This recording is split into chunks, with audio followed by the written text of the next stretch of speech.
Hi everyone, it's Linda and Michelle. Hello. It's Saturday and looks like some rain's coming maybe. Yeah, it started out a beautiful day here. It did. But I think it got cloudy by the time we came out of the movies. Yeah, It was it's always cloudy. interesting when you go and see a couple of movies back Yeah. to back. You go in one kind of weather and you come out in the other. And sometimes you come out in the dark. But today it's still daylight. The first movie we saw today was called Eleanor the Great. I thought it was a pretty darn good movie.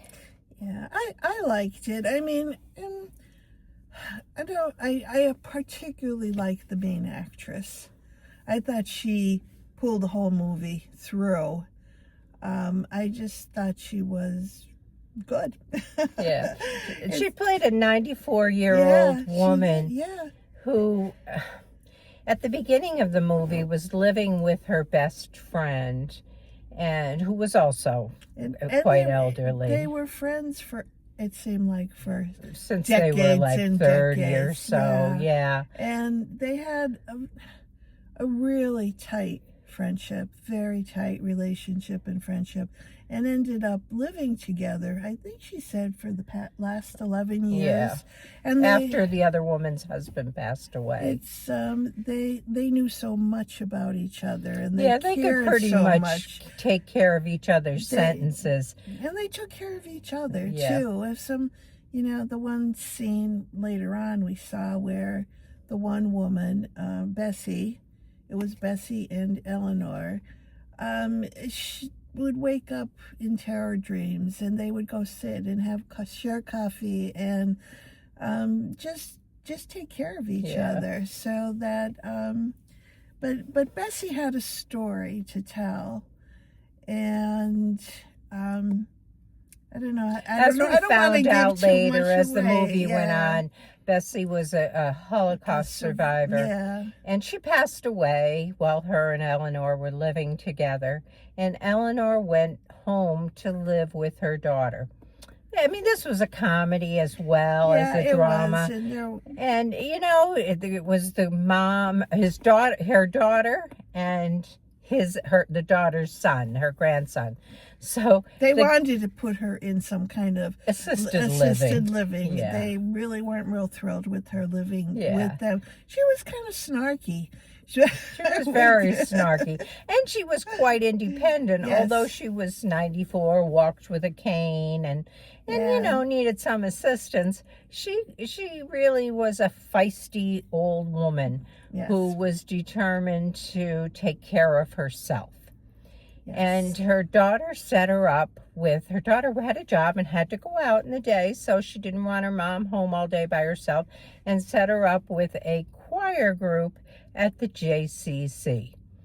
Well, and this was a Jewish family, of course. And so she went to the JCC to go to the choir group, and she was greeted by another woman who immediately tried to friend her, and Eleanor felt comfortable and like, okay, this is a friendly place, people are friendly and want me here and things, and then realized she was in the wrong group. Not a choral group at all. It was survivors of the Holocaust group.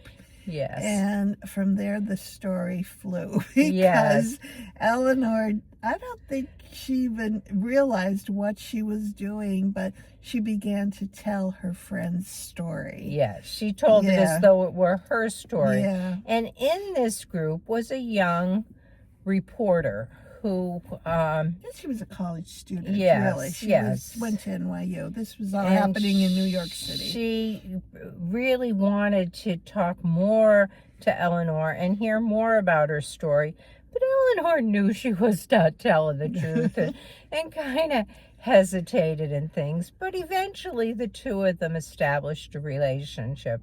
And I think that's about as far as we should go with it, and let you see the movie for the rest of it. It really developed from there. It was, in parts, it was a little slow, I think. But overall, I totally enjoyed it. I did too. And there was a couple sitting next to me over a couple of seats, and they laughed through this entire movie. They found it to be really funny.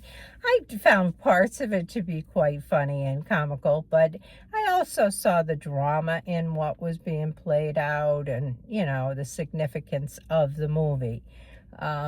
And it really, there's a lot to pull out of the movie, I think, as far as how people deal with grief. And it was grief, it was friendship, it was family, and all of those things combined. And grief developed even further as the story moved on, as the more characters came into the picture too. Yeah.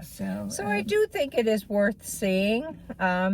I think just about anybody would enjoy it because there's characters of all ages in this movie, and it really doesn't just focus on Eleanor. So I think it's really worth seeing. How would you rate it? I really like those kind of movies, and I enjoyed this a lot. I enjoyed not only the story part, but also the characters that were the actors and actresses that were in there. I'm giving it an 8. Yeah, I would do the same. I thought it was quite good. It's not a very long movie. It's not even quite 2 hours, so you can fit it in with another one maybe on a movie day. But yeah, my thoughts are that it is definitely worth seeing. So anyway, that's what we got for you on that one, and we'll be back with another one. Catch you in a few minutes. Bye. Bye.